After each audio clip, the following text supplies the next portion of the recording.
Very good morning to all of you and welcome back as usual. आते ही कुछ queries, questions, clarifications. ठीक है. Good morning Priyank. Good morning from Hitarth and Arav. Well, Hitarth has gone desi style. Suprabhat sir. Chalo, good.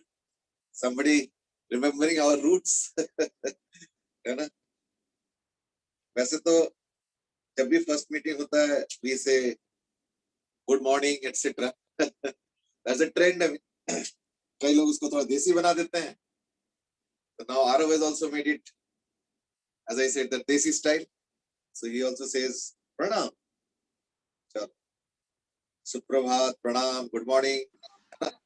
और कोई रह गया तो वो भी देख लो. ठीक है. अच्छा, anyway, Priyanka has now added to that list. That is namaste. So in English, what all do we have? We have only good morning, isn't it? And in Desi, it seems there are more. So the options are more in Desi. Right? You have namaste, you have pranam, you have suprabhat. Okay, now Aditya has added another to the list, and that is namo namah. Now that's like going a little overboard, I mean. But chalo, koi nahi. Arav says कि French में भी है. I don't know whether I will get the pronunciation right or not. And that is bonzo. Bonzo, I think this is what they say. I hope my second pronunciation was better. ठीक है ना? चलो. बस तो लिखते तो है BONJOUR. But what I know is that French people are notorious in their pronunciation. They write a lot and then forget to pronounce half of it. खास करके लास्ट के तो एक दो अल्फाबेट लगता है ऐसे ही फिजूल का पोच की तरह लिखा है, बस मतलब निकाल ही देते हैं उसको. चलो, options are there in literature, so they exercise that. Anyway, let's start with the serious note, and that is Aditya has asked a question, that is क्या कोई CPT या reshuffling test हो रहा है? If yes, तो उसका syllabus क्या होगा?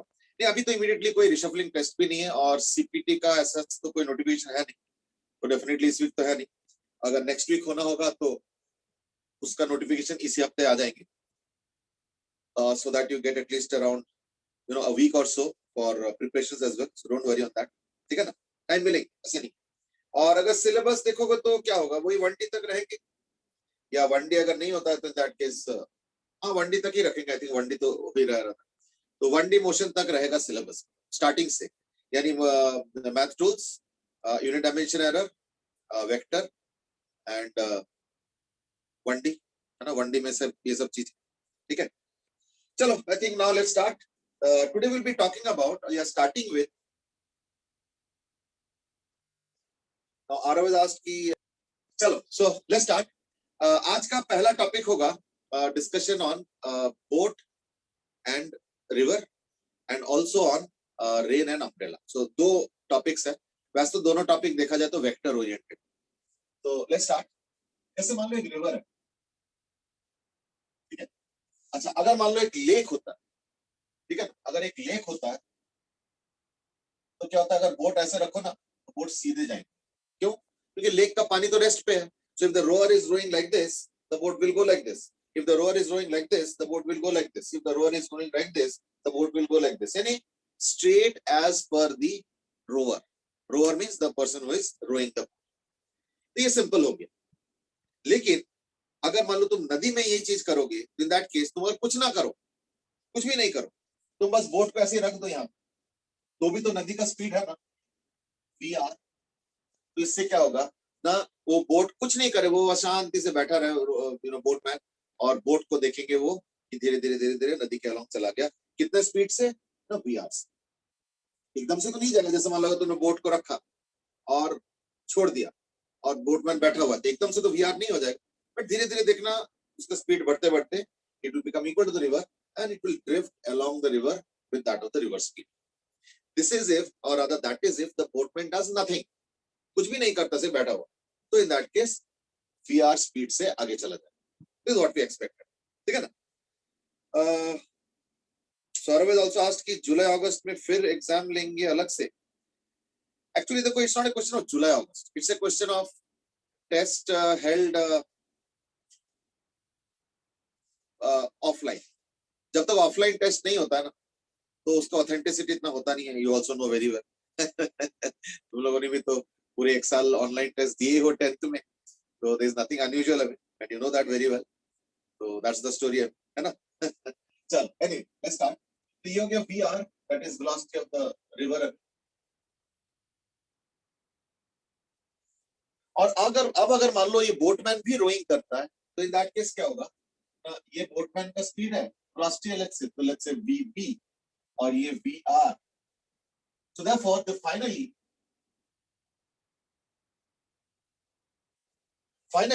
the person is going to reach here. So this is the boatman. Let's set an angle of theta with the river direction. ठीक है.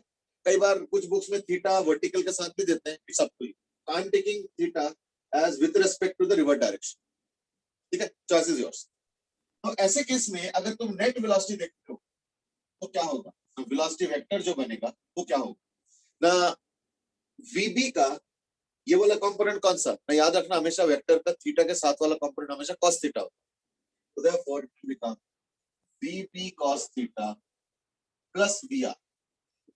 ये हो गया x का वेलोसिटी, क्योंकि देखो vb का कंपोनेंट x के अलोंग vp cos थीटा है और रिवर तो है ही है, तो दोनों ऐड हो गया. So this becomes i cap. ठीक है ना.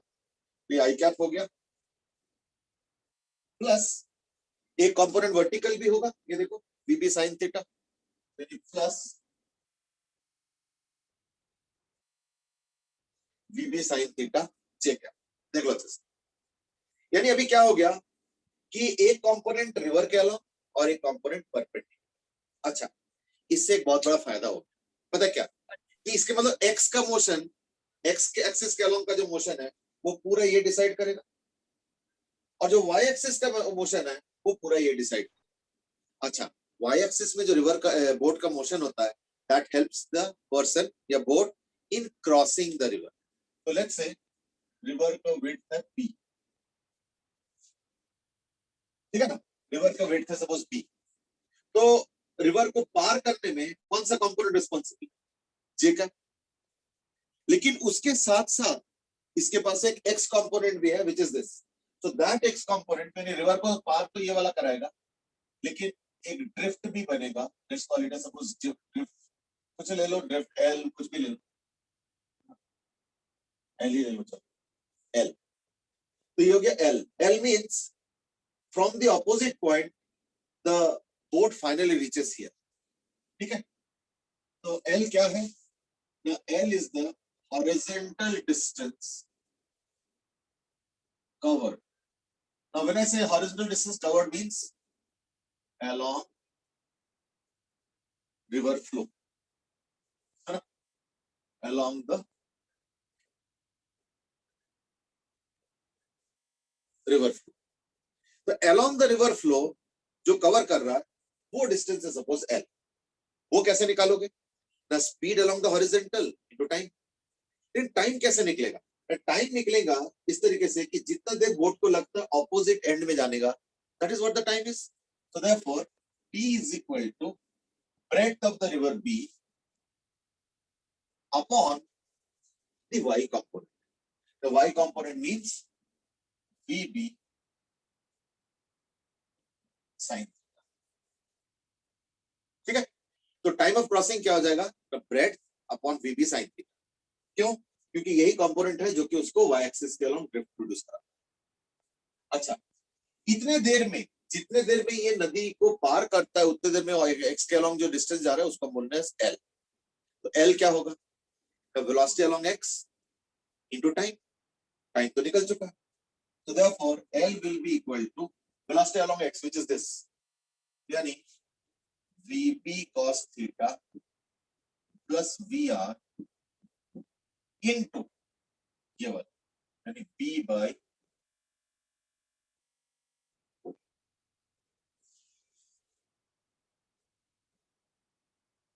these are two standard quantities that were found. यानी जहां से बोटमैन ने स्टार्ट किया उसके ऑपोजिट बैंक से थोड़ा सा आगे पहुंचा.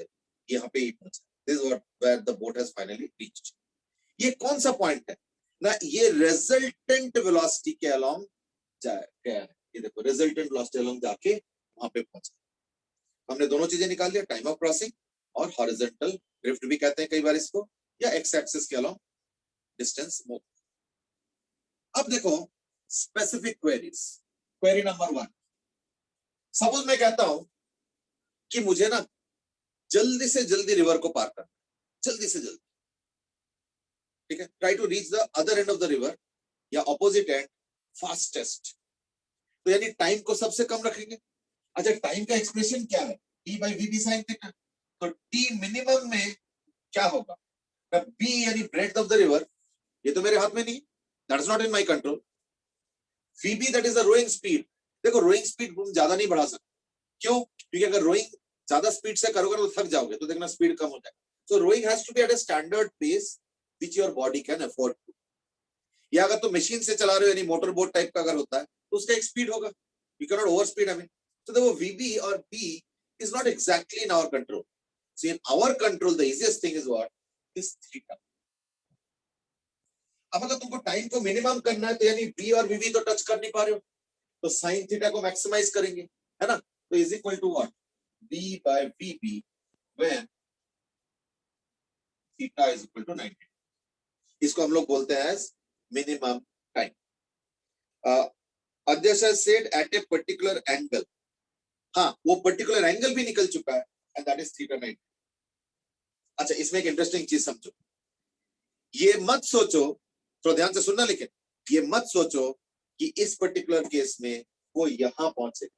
जी नहीं, वो देखना यहां कहीं पहुंचे. सारे फिर तो वो ज्यादा डिस्टेंस कवर करके जा रहा है, यहां जा रहा है. इससे अच्छा नहीं था कि वो यहीं पे चला जाता.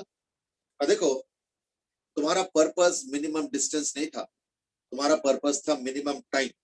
मिनिमम टाइम में क्या है, थीटा को 90 डिग्री पुट किया, तो उससे क्या होगा ना, D by we T. So the purpose was to find out the minimum time, and minimum time has been found out. कब होगा, थीटा 90 डिग्री.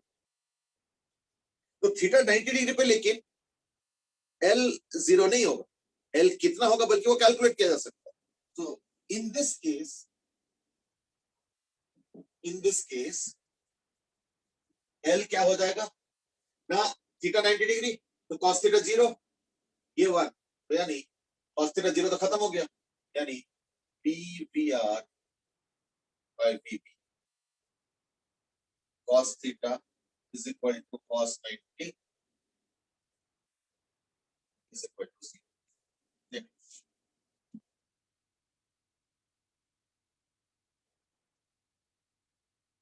ये L आ, ठीक है, देख लो अच्छे से.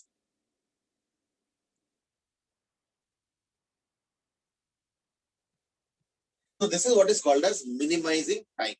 तो टाइम मिनिमम कब होगा ना, इसका पूरा एनालिसिस कर लिया हमने. लेकिन टाइम जब मिनिमम करेंगे तो याद रखना L 0 नहीं होगा, L कुछ होगा. वो कितना होगा वो मैंने कैलकुलेट करके दिखा. अब सपोज मैं कहता हूं ना, मैं टाइम से मुझे कोई मतलब नहीं, मुझे मतलब है यहां पहुंचना है, एग्जैक्टली ऑपोजिट में. मैं इधर उधर नहीं जाना चाहता, मैं यहां वहां नहीं जाना चाहता हूं, मैं सीधा यहीं पहुंचना चाहता हूं.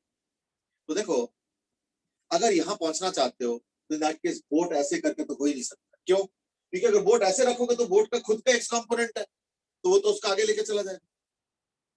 अच्छा, अगर तुम बोट को ऐसे रखो तो भी नहीं चलेगा. क्यों, क्योंकि भले ही बोट का कोई एक्स कंपोनेंट ना हो पर रिवर का तो है ना, इसलिए वो भी रिवर भी थोड़ा सा आगे ले जाएगा, तो फिर वो यहाँ पे पहुंचेगा. यानी the first conclusion that we can draw, I will repeat, the first conclusion that we can draw is that we have to orient like this. अगर ऐसे ओरिएंट करोगे तो बोट ऐसे, रिवर ऐसे, तो दोनों के बीच में से ऐसे करके यहाँ पे कहीं ना कहीं पहुंचे. That would be the way to do it. अब सवाल है कि एंगल कितना. तो देयरफॉर अब मेरा second topic is that I want to make L as 0.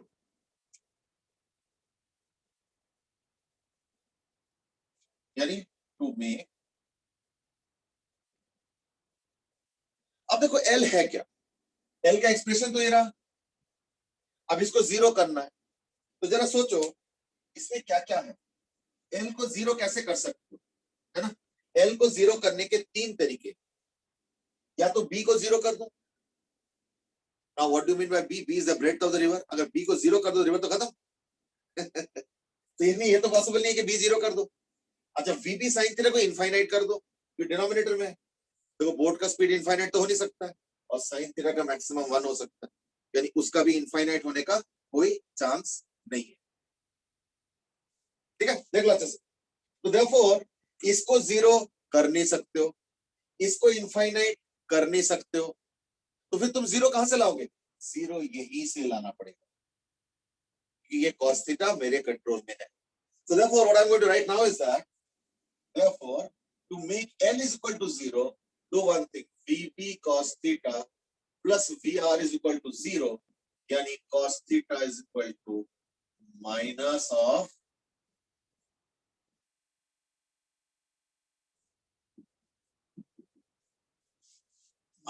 VR by V। देख लो प्रियंक के सेट की ये ना हमें थोड़ा सा एंगल पे ऑब्ट्यूज पे रखना चाहिए, 120 डिग्री पे रखना चाहिए। देखो प्रियंक, मैं तुम्हारे दो पॉइंट्स में से एक पॉइंट पे एग्री करूंगा, एक पे डिसएग्री करूंगा, समझो जरा। See first point that you made was that कि एंगल ऑब्ट्यूज होना चाहिए, वो तो मुझे पता चल गया। क्यों? देखो cos थीटा नेगेटिव आ रहा है। अब बताओ, अगर cos थीटा नेगेटिव आ रहा है यानी एंगल ऑब्ट्यूज है। देखो cos थीटा का नेगेटिव आ रहा है यानी एंगल ऑब्ट्यूज है, उसमें तो कोई शक नहीं है। लेकिन ये 120 डिग्री क्लेम करना मुश्किल, क्योंकि ये डिपेंड करेगा वीआर और वीबी के ऊपर। तो देखो 120 डिग्री वाला आंसर हटा दो, cos थीटा यानी theta has to be obtuse, उसमें कोई शक नहीं है। तो देयरफॉर ये ऑब्ट्यूज होना पड़ेगा, क्योंकि देखो cos थीटा नेगेटिव है।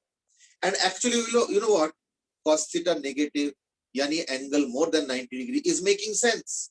क्यों? क्योंकि जरा सोचो, अगर मान लो ये रिवर है, ये रिवर तो ले जा रहा है, अगर बोट ऐसे होगा तब ना इन दोनों का रिजल्टेंट ऐसे हो सकता है ना, अदरवाइज तो हो ही नहीं सकता। Are you getting it? तो देयरफॉर हम तो चाहते ही हैं कि बोट इधर जाए या इधर जाने की कोशिश करे, रिवर ऐसे हो और बीच में से निकल जाए जो कि 90 डिग्री पे, तब ना जाके इसका एल का वैल्यू जीरो हो जाएगा, because then it will reach exactly opposite to the bank. Exactly opposite bank पे तो तभी पहुंच पाएंगे, है या नहीं? ये कहानी है इसकी। ठीक है, अच्छा अब देखो एक चीज, सपोज अब आंसर तो आ गया cos थीटा। सपोज मैं एक क्वेश्चन दे रहा हूं, सपोज आई से दैट एक रिवर है जिसका स्पीड है 5 मीटर पर सेकेंड, एक बोट है जिसका स्पीड है 4 मीटर पर सेकेंड, है ना। फाइंड थीटा, यानी अगर cos थीटा इतना होता है तो यानी थीटा क्या होगा? cos inverse minus of VR by V। तो find theta so that L is equal to 0। ठीक है, फटाफट इसका आंसर टाइप करके भेजो, जरा मैसेज पे भेजो, जल्दी भेजो। Quickly send the answer to this question by typing the answer. जो भी हेल्प लेना यहां से ले लो, फटाफट आंसर भेजो। Find the theta so that L is equal to 0। मैंने आंसर दे रखा, theta is equal to cos inverse minus of VR by V। तो क्या आंसर होगा? Okay, I've already got one answer, and that is from Palak. Pratham has given 127. Saurav has also given the answer. Arav has given the answer. Saurav has given the answer. Okay, और कोई? और जल्दी. Okay, Anubhav 127 degree. Okay. Priyank cos inverse minus 5/4. Shikhar 127. Mukund cos inverse minus 5/4. Divit 127. Sir -5/4 तो possible ही नहीं है। Okay. Divit 127. Devdatta cos inverse minus 5/4. Okay. देखो, actually this question was a trap, और जितने भी आंसर्स अभी तक रिटन में आया है वो सारे इसलिए उसी ट्रैप पे आ गए। सब लोग आंसर दे दिया धड़ धड़ धड़, फॉर्मूला है हमारे पास, लगाओ जी फॉर्मूला में, है ना। तो cos inverse minus of 5/4 answer आ गया, फॉर्मूला में तो ये बता रहा है। लेकिन जरा सोचो, cos थीटा तो +1 और -1 के बीच में होगा ना, इंक्लूसिव करके, यानी -1 भी हो सकता है, +1 भी हो सकता है बीच में। यहाँ तो -5/4 आ रहा है, यानी -1.25। क्या इसका इनवर्स एग्जिस्ट कर सकता है? cos इनवर्स नहीं कर सकता, यानी इसका क्वेश्चन का आंसर क्या होगा फाइनली? फिर answer is not possible. You might see, क्या चक्कर है? अगर मैं इसका मतलब अगर ये वेलोसिटी ऑफ द रिवर और बोट है तो इसको मैं वहां पहुंच ही नहीं पाऊंगा। आंसर इज यस, हम वहां पे पहुंच ही नहीं पाएंगे। That is the answer actually. You might say ऐसे क्यों? चलो ठीक है, अब जरा इसका लॉजिक समझो। यू माइट से इम्पॉसिबल कैसे आ गया? हमारे पास तो मैथमेटिक्स है पूरा, ये देखो ये आंसर भी आ रहा है, ये वैल्यूज के हिसाब से इम्पॉसिबल कैसे हो गया? थोड़ा सा ना एक चीज जरा समझो, ये लॉजिकली समझो, then you will be able to appreciate better. And that is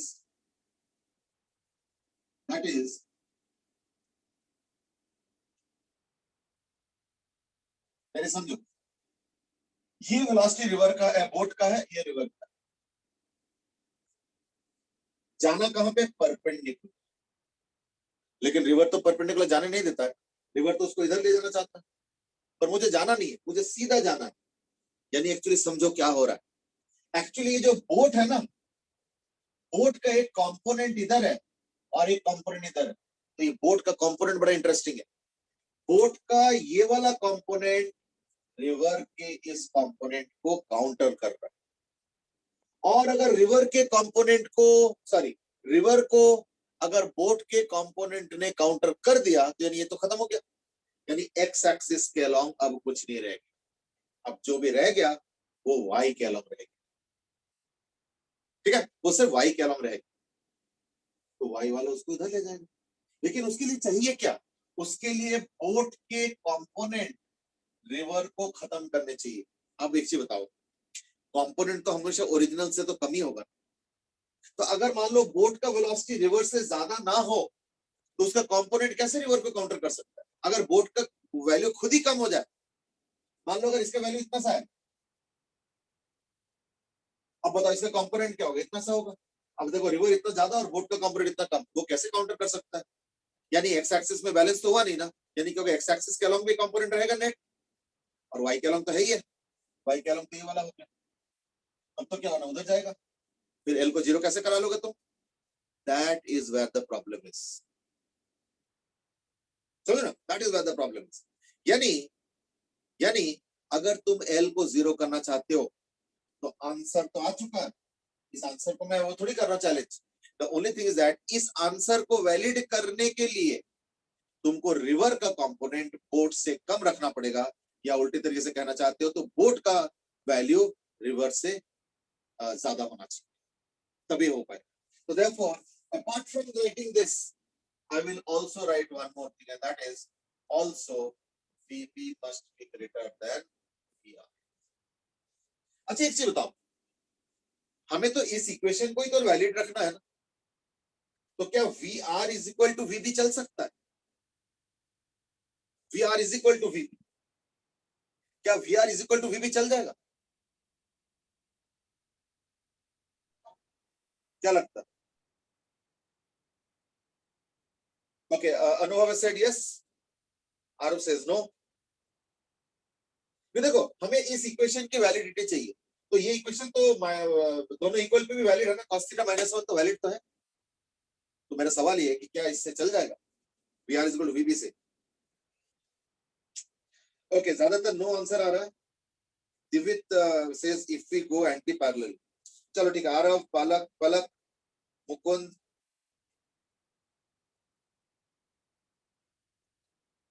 okay, Priyank says कि उसमें थीटा 180 हो जाएगा। Kritika says no.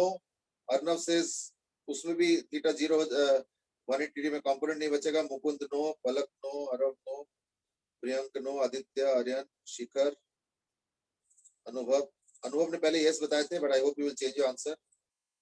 मानिया no. Okay, Aditya has given the exact configuration of what is going to happen, and that is ये तो boat rest पे रह जाएगा सर।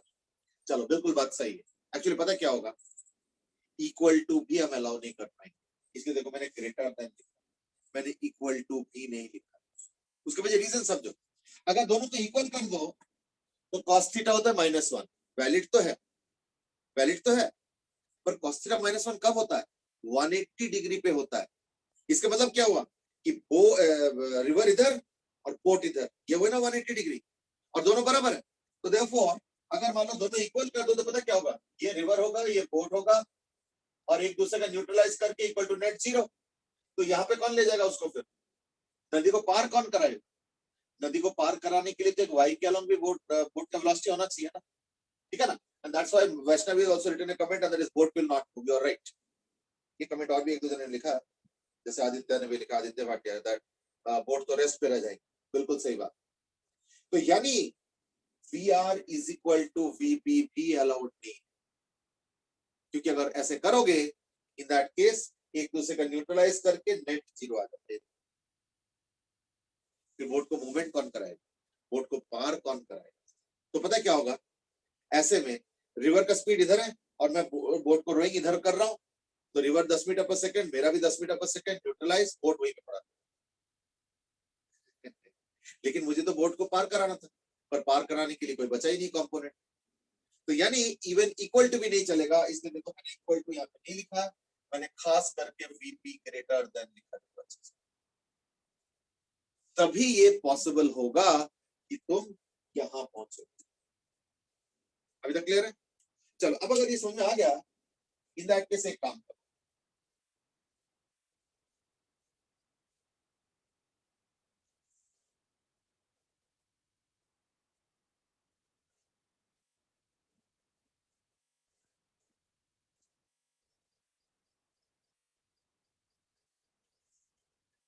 दैट इज मोर और लेस द जनरल डिस्क्रिप्शन है। अच्छा, एक चीज और बताऊं, अगर मान लो VB ग्रेटर देन VR हो जाए, तब तो L is equal to 0 possible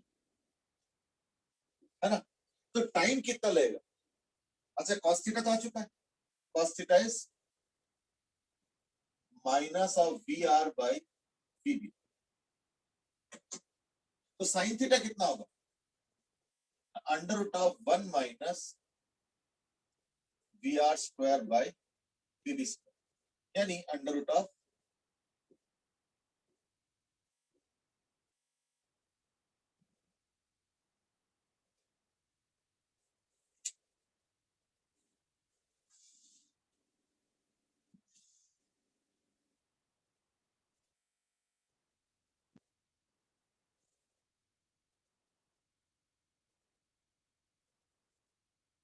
ठीक है।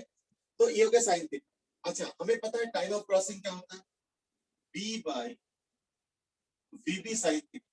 तो साइन थीटा पुट कर लो, यानी कितना आ गया? B upon under root of,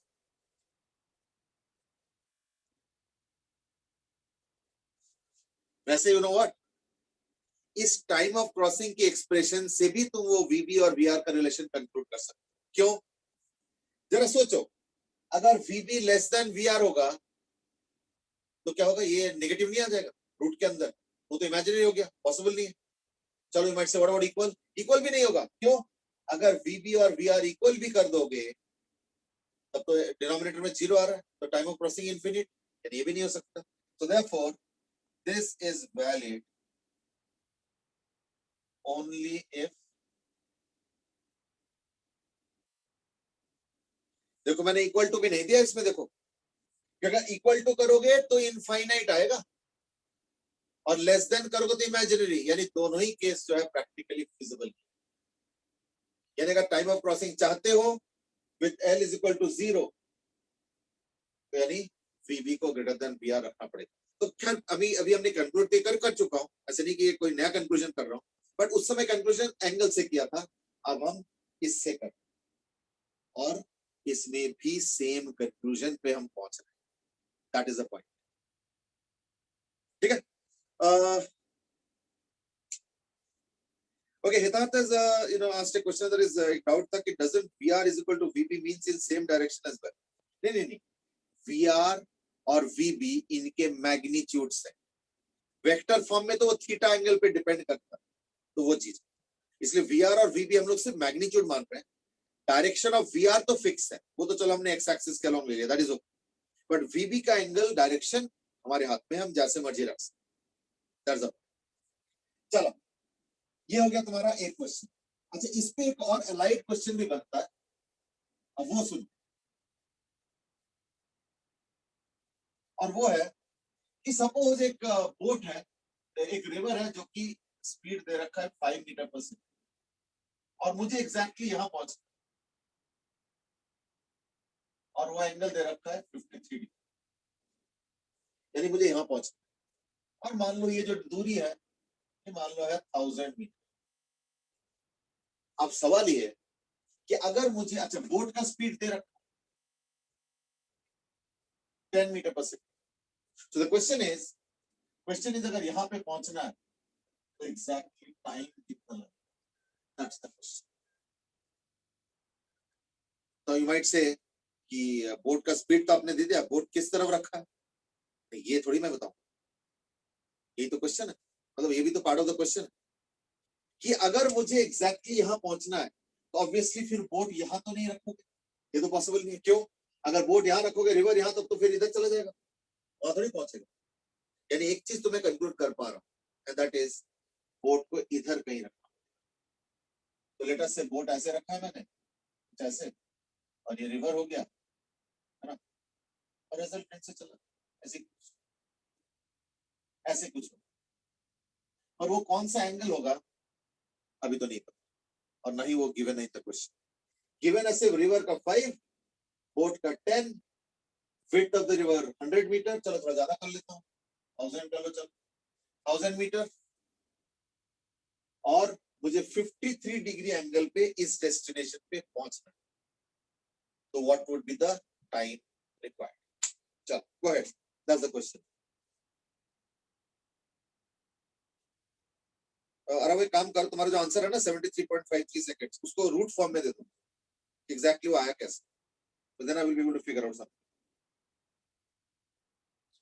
okay, Pratham has given 125 seconds. चलो ठीक है, अब सुनो, मैं इसका इसका एक्चुअल अप्रोच बताता हूँ। देखो, अगर तुम इसको थीटा लेके सॉल्व करते हो ना, बहुत लंबा हो जाता है। मैं तुमको इससे एक बेटर मेथड बताता हूँ, ठीक है, और वो ये है कि let us not take this as theta, let us take this as some kind of angle alpha. यानी जो डेस्टिनेशन है ना, उसके साथ मान लो बोट को मैंने अल्फा एंगल पे रखा, तो इस बार मैं रिवर्स से नहीं देख रहा हूं एंगल, अब मैं देख रहा हूं डेस्टिनेशन से अल्फा। नहीं, बस इसके पीछे लॉजिक क्या है? तो लॉजिक बड़ा इंटरेस्टिंग है और बड़ा इंपॉर्टेंट टेक्निक भी है, ये थोड़ा सीख के रखो। देखो बताता हूँ क्या, कि देखो अल्टीमेटली अगर रिवर को देखते हो तो रिवर के एक कंपोनेंट डेस्टिनेशन के अलोंग है, एक डेस्टिनेशन के परपेंडिकुलर, है ना। ये 53 डिग्री है, 5 है, तो डेस्टिनेशन के अलोंग कितना होगा, वीपी cos 53, है ना, sorry we are cos 53 destination के अलोंग, और वी आर sin 53 डेस्टिनेशन के परपेंडिकुलर। तो cos 53 3/5 होता है, तो यानी ये हो गया 3 मीटर पर सेकंड और ये हो गया 4 मीटर पर सेकंड, ठीक है। ये रिवर और हटा देता हूं, थोड़ा सा एडजस्टेड हो रहा है। तो रिवर 5, बोट है 10 मीटर। अब थोड़ा ध्यान से देखो, ये इंटरेस्टिंग मेथड है। ये तो वीबी है, ये है तो 10, तो 10 का cos अल्फा तो इस तरफ है, एक 10 sin अल्फा इधर भी होगा, तो यानी ये हो गया 10 sin अल्फा और इस तरफ हो गया 10 cos अल्फा। अब जरा समझो, अल्टीमेटली क्या हुआ, बोट का एक कंपोनेंट डेस्टिनेशन के अलोंग, एक कंपोनेंट परपेंडिकुलर, रिवर का भी एक कंपोनेंट डेस्टिनेशन के अलोंग, एक कंपोनेंट परपेंडिकुलर। अब बताओ, अगर तुमको डेस्टिनेशन के अलोंग जाना है, इसका मतलब समझो कि उसके परपेंडिकुलर कोई कंपोनेंट बचने नहीं चाहिए, कि फिर तो वो डेस्टिनेशन के से हट जाएगा परपेंडिकुलर कंपोनेंट के चक्कर में। तो ये परपेंडिकुलर कंपोनेंट बैलेंस होने चाहिए। इसका मतलब ये जो 10 sin अल्फा है ना, ये 4 के बराबर होना चाहिए, समझ रहे ना। 10 sin alpha has to be equal to 4, फिर क्या हो गया, ये दोनों खत्म हो गया, मतलब आपस में बैलेंस कर गया, फिर क्या होगा ना, ये दोनों का समेशन उधर ले जाए, इससे sin अल्फा 2/5, इससे cos अल्फा भी आ जाएगा, कैसे, 1 माइनस sin स्क्वायर अल्फा का अंडर रूट, यानी रूट अंडर ये cos अल्फा, वही 1 माइनस sin स्क्वायर अल्फा का अंडर रूट करके रूट अंडर 21/24। अब देखो, हमने कुछ कुछ स्टेप्स अभी कर लिया, तो उसके हिसाब से अगर हम देखते हैं तो क्या आंसर आया, sin अल्फा आ गया 2/5, cos अल्फा आ गया अंडर रूट ऑफ 21/5, देख लो।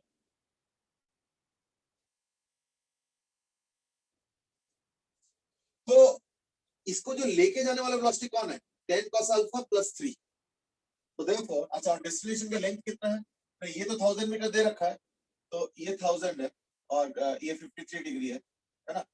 तो ये देखो डिस्टेंस का लेंथ क्या है, तो ये 1000 है, ये L है, ये 53 डिग्री। तो हमें पता है कि साइन 53 डिग्री होता है इक्वल टू 4/5 और वो है इक्वल टू 1000/L, यानी L कितना हो गया 1000 इंटू 5/4, 4 से हो जाएगा ये 250 यानी 1250। तो टाइम कितना लगेगा, L आ चुका 1250 बाय, अब दो कंपोनेंट है, एक बोट का 3 प्लस एक 10 cos अल्फा इज √21/5, तो प्लस 10 इंटू √21/5 यानी 2√21, यानी इसका आंसर हो गया 1250/3 प्लस। ये टेक्निक सीख लो अच्छे से। चलो ये आंसर अभी तक किसी का नहीं आया है, चलो कोई बात नहीं, आई होप कि टेक्निक समझ में आ गया होगा, है ना, कैसे किया मैंने। चलो डजंट मैटर, तो ये टेक्निक आ गया, सेट किया, कितना आ गया 1250/3 प्लस 2√21, चेक कर लो।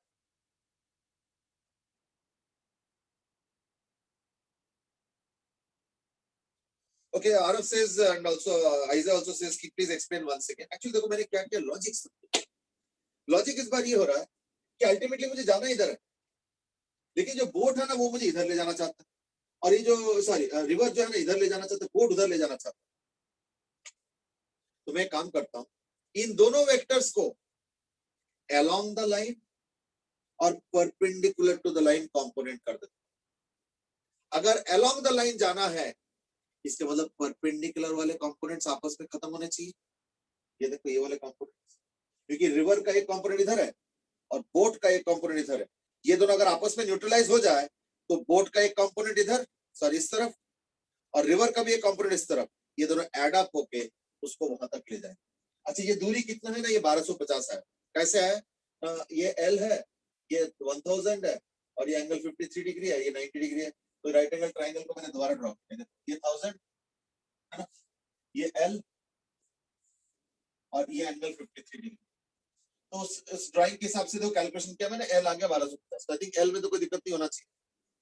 तो 1250 upon net velocity, net velocity बोलते क्या ना, बोट का एक कंपोनेंट है इधर और रिवर का भी एक कंपोनेंट है, तो ये दोनों ऐड होके उसको यहां तक ले जाए। तो रिवर का कंपोनेंट कितना होगा 5 cos 53, ये तो 53 डिग्री एंगल है, तो अलॉन्ग क्या होगा 5 cos 53 व्हिच इज 3, तो 3 plus 10 cos alpha, cos alpha कितना है √21/5, तो इनटू 10 करोगे तो क्या 2√21, तो ये 3 प्लस 2√21 है क्या, this is the component of velocity of the boat, river and boat along the destination. तो destination का length या distance upon destination के along velocity, यही तरीका हमने अपना। Now Hitarth is asking अगर मान लो अगर perpendicular न्यूट्रलाइज नहीं होगा तो क्या होगा। देखो अगर मान लो कोई ऐसी सिचुएशन है जहां पे परपेंडिकुलर न्यूट्रलाइज हो ही नहीं रहा, हो ही नहीं रहा किसी वजह से, इन दैट केस क्या होगा, इन दैट केस जो है ना फिर इस लाइन के अलोंग नहीं जाता, then you cannot go along this, then it has to go some other line, ये चीज। अब मैं एग्जांपल बताता हूँ, सपोज बोट का स्पीड कर दो 1 इंस्टेड ऑफ 10 1। अब देखो 1 तो ऐसा है ना कि रिवर का कंपोनेंट इस तरफ 4 है, अगर तुम बोट को पूरा पूरा इधर भी चलाओगे तो 1 ही तो हो पाएगा, तो 1 और 4 थोड़ी न्यूट्रलाइज कर पाएंगे। यानी अगर बोट का स्पीड बहुत कम है ना, तो इन दैट केस देखा था ना पिछले बार भी यही आया था कि एकदम ऑपोजिट पॉइंट पे तुम नहीं जा पाओगे, क्योंकि बोट का स्पीड रिवर से ज्यादा होगा तो ही तुम ऑपोजिट एंड पे जा सकते। सिमिलरली बोट का स्पीड इस केस में 4 से ज्यादा होगा, या 4 भी चलेगा, अगर बोट का स्पीड 4 हो कम से कम तो ये यहां जा पाए, अदरवाइज नहीं जा पाए। क्यों भाई, इस 4 को न्यूट्रलाइज करना पड़ेगा ना, अगर मान लो 4 है और इधर मान लो 3 है तो न्यूट्रलाइज तो हुआ नहीं ना, फिर पता चला इधर चला गया, ये प्रॉब्लम। देयरफॉर इस केस में भी मैं पूछ सकता हूं, बताओ minimum speed of the boat कितना होना चाहिए कि वो यहाँ पहुंच जाए। Answer is 4 metre per second, क्योंकि ये जो डेस्टिनेशन के परपेंडिकुलर कंपोनेंट है ना रिवर का, इसको तो न्यूट्रलाइज करना पड़ेगा ना, दैट इज द पॉइंट।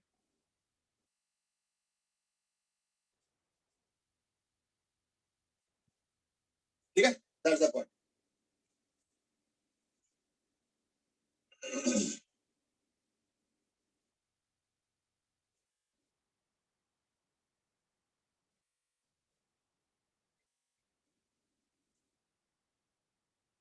ठीक है, एक बार देख लो अच्छे से, और कुछ पूछना है तो बताओ। Siddharth, I hope your point is clarified now.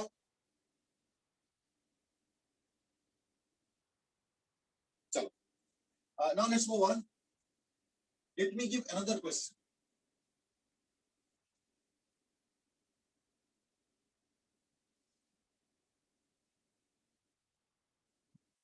Let me give another question. And that is, suppose ये distance है 1000 मीटर,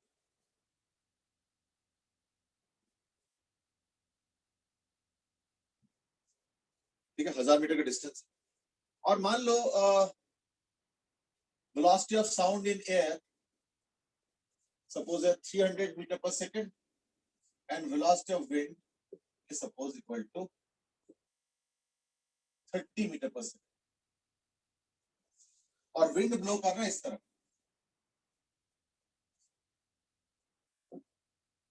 ठीक है। दो ड्रमर्स है, एक D1 ड्रमर है, एक D2 ड्रमर। ध्यान से सुनना, एक D1 ड्रमर है, एक D2 ड्रमर है, दोनों के बीच के डिस्टेंस 1000 मीटर दिया हुआ है, स्पीड ऑफ साउंड दे रखा है 300, विंड का स्पीड दे रखा है 30 मीटर पर सेकंड। अब क्वेश्चन सुनो, क्वेश्चन इज दैट जैसे ये ड्रमर आवाज निकालता है ना, तो थोड़ी देर बाद इसको सुनाई देगा D2 को, जैसे D2 को सुनाई देता है तो वो भी एक ड्रम को बीट करता है, तो वो साउंड पहुंचेगा D1, ठीक है। सो क्वेश्चन इज D1 जब हिट किया तो उसका साउंड D2 को पहुंचता है, और D2 को जैसे ही साउंड सुनाई देता है तो वो खुद अपना ड्रम बीट करता है, तो उसका साउंड D1 को पहुंचता है। तो तुमको बताना है time interval.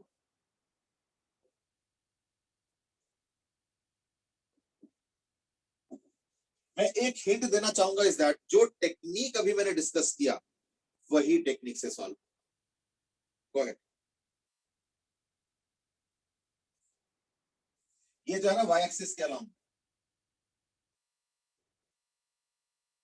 Wind Y axis के अलाउंग ब्लो कर रहा है with the speed of 30 metre per second, और वेलोसिटी ऑफ साउंड वैसे तो 300 नहीं होता है, 330 और 40 के बीच में होता है, बट ठीक चलता है।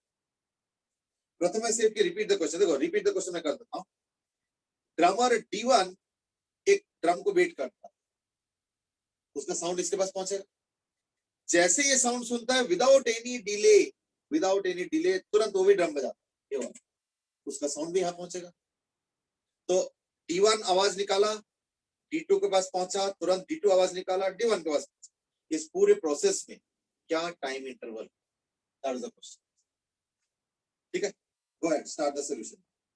और अगर कुछ क्लैरिफिकेशन चाहिए तो पूछ लेना, but I think I have now given sufficient to start the question, है ना। चलो go ahead. Okay, one answer has come, and that is Aditya Bhatt has given 100 upon 3 seconds. Okay, let's see.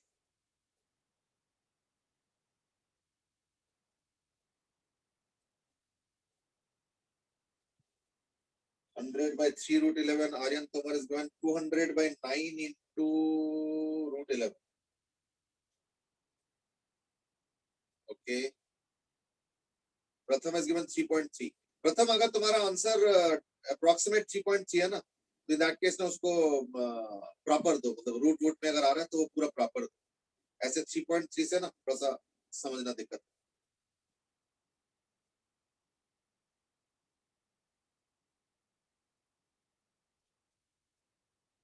Okay, Arav says total time हो जाएगा 200 by 9 root 11. Kritika says 6.62 seconds. बेटे Kritika, the same advice for you also. अगर root वगैरह में आ रहा तो उसी format में एग्जैक्टली दो, मतलब उसको कैलकुलेट करके अप्रोक्सीमेट, मैं भी पहचान नहीं पाऊंगा कि वो सही आंसर हो रहा है गलत आंसर।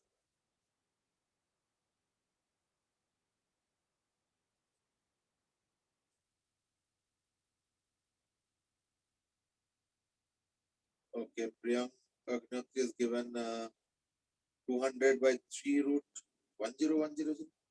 तो ज्यादा बड़ा रूट। चलो let's see. Let's start now. First thing is that ये विंड का स्पीड है 30 मीटर पर सेकंड। यानी एक चीज समझो, जो साउंड ये निकलेगा ना वो यहाँ नहीं पहुंचेगा, क्योंकि वो जो साउंड ऐसे निकलेगा ना, वो ये साउंड और विंड तो यहाँ मिला के इधर चला। यानी let's understand first of all which sound is going to the drum at 2. The sound that is going to the drum at 2 will be this.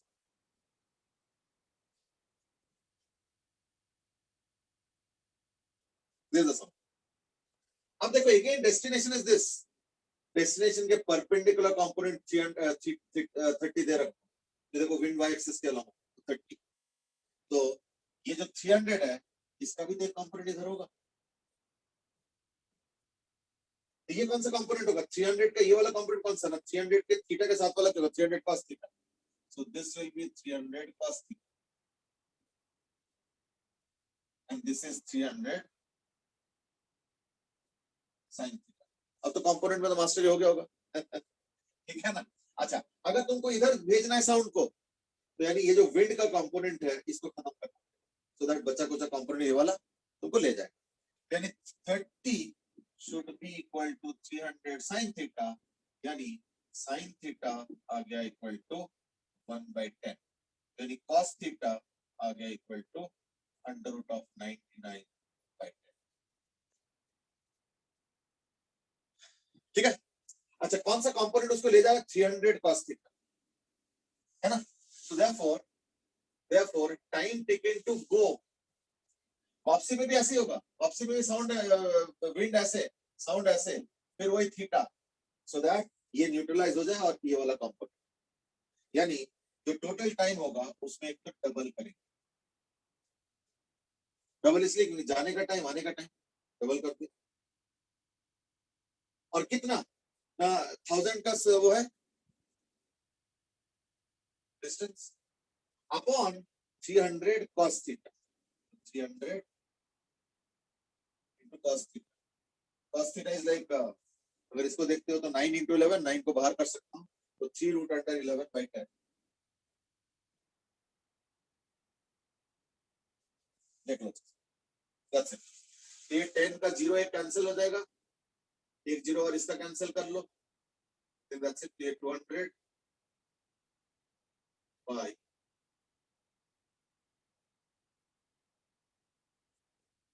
9 root 11। या तो Kritika, your answer is correct.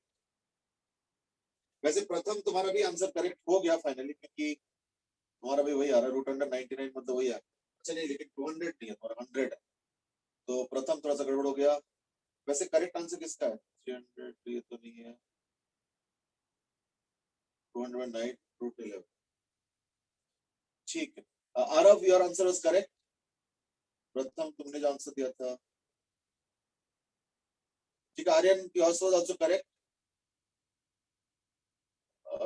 Aarav पहले जो आंसर दिए थे उसमें थोड़ा गड़बड़ है। आदित्य, तुमने भी जो पहले आंसर दिए थे उसमें गड़बड़। Now Aarav is also correct. ठीक है, चलिए।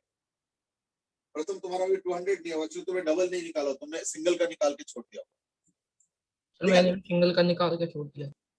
हाँ चलो कोई नहीं, हाँ उसको डबल करके आंसर आ जाएगा। पर मेरा क्वेश्चन था पूरे प्रोसेस का इंटरवल, जाना और आना, इसलिए इसको डबल भी करना था, तो मैंने डबल बाहर कर दिया। मेरा आंसर आ गया 200 upon 9 root 11। I hope the technique is now understood. तो डेस्टिनेशन के परपेंडिकुलर जो वेलोसिटी कंपोनेंट्स है वो खत्म हो जाएगा, तो ही जो है डेस्टिनेशन के अलावा हम ट्रैवल करा। ठीक है, that is what the basic issues. चलो, so let's proceed next now.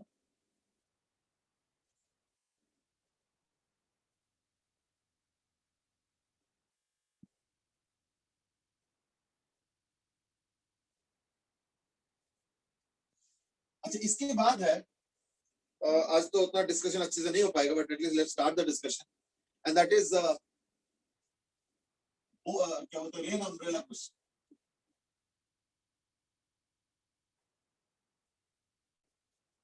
देखो, if rain is falling vertically, then I think it is so logical that I have to keep my umbrella like this for best protection against the rain. Obviously rain vertically आ रहा है और मैं umbrella तो ऐसे नहीं रखूंगा, तो पूरा गीला करेगा umbrella, तो just formality हो जाएगा. So umbrella has to be kept in a very vantage position or orientation, which is always in respect to the rain that is falling. तो अगर मान लो बारिश मुझे बिल्कुल vertically नजर आ रहा है, तो मैं अभी obviously umbrella vertical रखूंगा. लेकिन अगर मान लो बारिश एंगल पे नजर आ रहा है, तो फिर मैं umbrella भी एंगल पे ही रखूंगा, and so on. So these are the fundamental basics. इसके अलावा देखो क्या है, इसके अलावा देखो क्या है कि अगर मान लो बारिश सपोज वर्टिकली गिर रहा है, लेकिन मैं दौड़ रहा हूं, ठीक है ना, तो भी इंटरेस्टिंगली अम्ब्रेला वर्टिकल नहीं रखा जाए. नहीं मत से ऐसे क्यों, बारिश तो अभी कह रहे थे आपकी वर्टिकली गिर रहा है, वर्टिकली तो गिर रहा है, लेकिन देखना क्योंकि मैं मूव कर रहा हूं, तो देखना अम्ब्रेला का रिक्वायरमेंट बदल जाएगा, एंगल बन जाएगा, वर्टिकल नहीं बनेगा, जबकि बारिश वर्टिकली गिर. इसका क्या एक्सप्लेनेशन है, तो थोड़ा समझो. लेट अस से rain is falling vertically, but let's say I am running. So if I am running, है ना, if I am let's say running, in that case try to understand the raindrop that is just above my head right now. ये raindrop है, ये this raindrop is just a little bit above my head, but इससे मुझे कोई खतरा नहीं, इससे मुझे कोई खतरा नहीं. क्यों? क्योंकि जब तक ये रेनड्रॉप यहाँ पे गिरेंगे तब तक मैं आगे जा चुका. तो एक्चुअली मुझे जो खतरा है ना, वो इस रेनड्रॉप से. सो दैट दौड़ते हुए मैं यहाँ पे आ जाऊंगा, व्हाटएवर, और वो रेनड्रॉप मेरे ऊपर आके. So try to understand. I am not worried about this raindrop, I am not worried about this raindrop, this raindrop, this raindrop. I am worried about this raindrop which is at this orientation. थोड़ी देर बाद जब ये person यहाँ पे आएंगे तो देखना raindrop यहाँ पे, orientation is like this. So when the person is here, the raindrop is here, the orientation is like this. So when the person is here, the rotation. यानी समझो, एक्चुअली देखो क्या हो रहा है, कंटिन्यूअसली अगर उस रेनड्रॉप को देखोगे ना, तो तुमको लगेगा एज इफ कि रेनड्रॉप तुम्हारे पास ऐसे आ रहा है. ये तो हो रहा है. देखो अभी डिस्टेंस ऐसे था, फिर थोड़ी देर बाद ऐसे हो गया, यानी ये देखो ये डिस्टेंस कम हो रहा है, इसी के अलावा डिस्टेंस कम होता जाता है. So therefore, this is the orientation that I am interested in. Yeah, that is important for me. यानी अगर मुझे रेनड्रॉप से बचना है, तो the raindrops are falling vertically, but because I am running, so therefore the orientation of the umbrella should be like this. Now you might say raindrop तो vertically गिर रहा है, vertically गिर रहा होगा for a person who is standing on the ground, but for a person who is running, it's not the vertical motion which is important, it's the motion, relative motion we are talking now, which is important. तो therefore ये वाला जो topic है, जैसे अभी हमने boat और river वाला टॉपिक किया था, वेक्टर ऐड करके, velocity of boat plus velocity, यहाँ पे क्या होगा, this is based on vector subtraction. कैसे? देखो, how do I really see a person. अब जरा सिंपल एग्जांपल देखो. सपोज एक पर्सन इधर दौड़ रहा है विद 10 मीटर पर सेकंड, और मैं भी साथ में दौड़ रहा हूँ 10 मीटर पर सेकंड. तो अगर वो मेरे पर्सन पास में है, बगल में है, हमेशा ही बगल में होगा, क्योंकि मैं भी 10 पे जा रहा हूँ, वो भी 10 पे जा रहा है, तो दोनों ऐसे से चल रहे हैं. We are together. ऐसे में अगर कोई मेरे से सवाल पूछते हैं, बताओ जरा वो जो दूसरा बंदा है तुम्हारे साथ में, वो तुमसे कितना फास्ट चल रहा है, मैं बोलूंगा कि फास्ट कहाँ चल रहा है, वो मेरे साथ है, यानी मेरे हिसाब से वो स्टेशनरी है. क्यों? क्योंकि स्टेशनरी इसलिए क्योंकि मेरे साथ साथ है हमेशा. अगर मेरे से आगे जाता है या पीछे जाता है, तब मैं बोलूंगा कि हाँ आगे पीछे गया. अभी तो मैं बोलूंगा कुछ जा ही नहीं रहा है, यहीं पे है वो, तो जबकि एक्चुअली दोनों ही जा रहे हैं. तो therefore remember, observation and relative observation, they are slightly different things. जैसे यहाँ पे दोनों ऑब्जर्वेशन क्या है ना, मूव कर रहा है, लेकिन एक ऑब्जर्वर से पूछोगे कि दूसरा क्या कर रहा है, तो बोले मूव नहीं कर रहा है, वो मेरे साथ. इन ऑब्जर्वेशन चेंज हो गया. This is the idea behind relative motion. यहाँ पे भी यही हो रहा है, मैं भी चल रहा हूँ, बारिश भी गिर रहा है, तो we are not seeing the actual rainfall, we are seeing the relative velocity of the rainfall. Who is seeing it? The person. यानी person हो गया observer और बारिश हो गया object. तो याद रखना relative velocity क्या होता है? The velocity of the object minus, और यही relative velocity, ठीक है ना, याद रखना यही relative velocity जो है, यही relative velocity जो है हमें हेल्प करेंगे to find out the angle of the umbrella. कैसे? मैं एक एग्जांपल दे रहा हूं, एग्जांपल को फॉलो करो. सपोज बारिश गिर रहा है विथ 8 मीटर पर सेकंड और एक बंदा दौड़ रहा है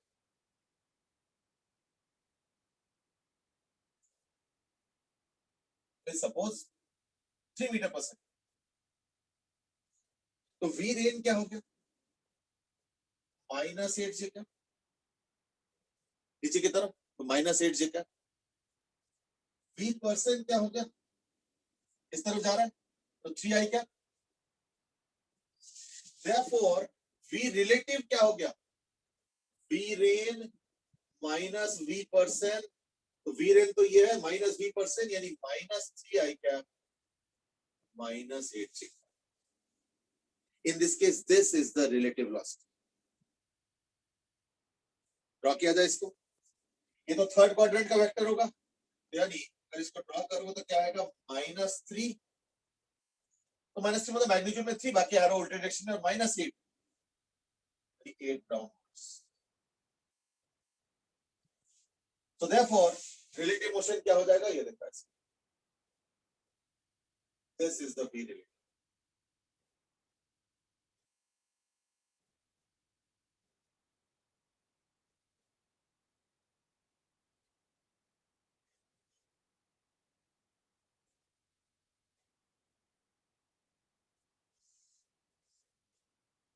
यानी देख रहे हो, बारिश वर्टिकल गिर रहा है, लेकिन रिलेटिवली बारिश वर्टिकली नहीं गिर रहा, रिलेटिवली बारिश ऐसे एंगल पे गिर रहा. तो देयरफॉर खुद लॉजिकली सोचो, अगर ऐसे केस में अगर मान लो, देखो हम अम्ब्रेला कैसे रखते हैं? अगर मान लो बारिश किसी वजह से ऐसे गिर रहा तो अम्ब्रेला ऐसे रखेंगे, बारिश में किसी वजह से ऐसे गिर रहा तो अम्ब्रेला ऐसे रखेंगे, है ना. अगर मैं इधर भी फेस कर रहा हूँ, बारिश अगर पीछे से आ रहा है तो दैट केस अम्ब्रेला ऐसे रखेंगे and so on. See our orientation of the umbrella is very clear. जिस एंगल पे बारिश नजर आएंगे उसी ओरिएंटेशन से हम अम्ब्रेला रखेंगे, चाहे आगे रखना हो, चाहे पीछे रखना हो, चाहे सीधा रखना. I don't mind. In this case this is the relative velocity. यानी मुझे अम्ब्रेला ऐसे रखना to best protect myself from the rain, यानी अम्ब्रेला ऐसे.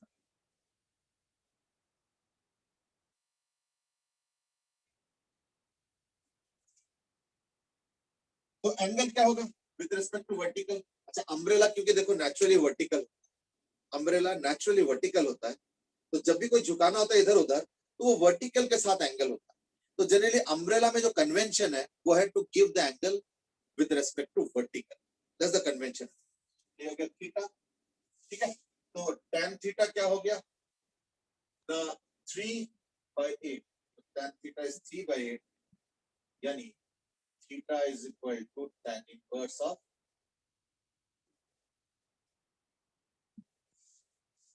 यानी इस एंगल पे है ना, इस एंगल पे with respect to the vertical अब हम अम्ब्रेला को रखें. कौन सा वेलोसिटी वेक्टर इसका आंसर देगा? Relative velocity. तो आज तो चलो क्वेश्चन इजी है. बारिश वर्टिकल, पर्सन हॉरिजॉन्टल. कल को दोनों ही एंगल पे हो सकता है. कैसे हो सकता है? बारिश खुद एंगल पे गिर रहा और गिरता है कभी कभी. कैसे? जब हवा चलता है हॉरिजॉन्टली तो बारिश सीधा थोड़ी गिरता है, बारिश थोड़ा एंगल पे गिरता है. ऊपर से हो सकता है कि ये जो बंदा है ये जरूरी थोड़ी कि जमीन पे ही दौड़े, हो सकता है कोई इंक्लाइन प्लेन के ऊपर दौड़ रहे हैं, तो दोनों में भी एंगल हो सकता है. पर चाहे कुछ भी हो जाए, हमारा कैलकुलेशन एक ही होगा and that is we relative. हम तो सिर्फ एक ही कैलकुलेशन करेंगे और वो है वी रिलेटिव. ठीक है.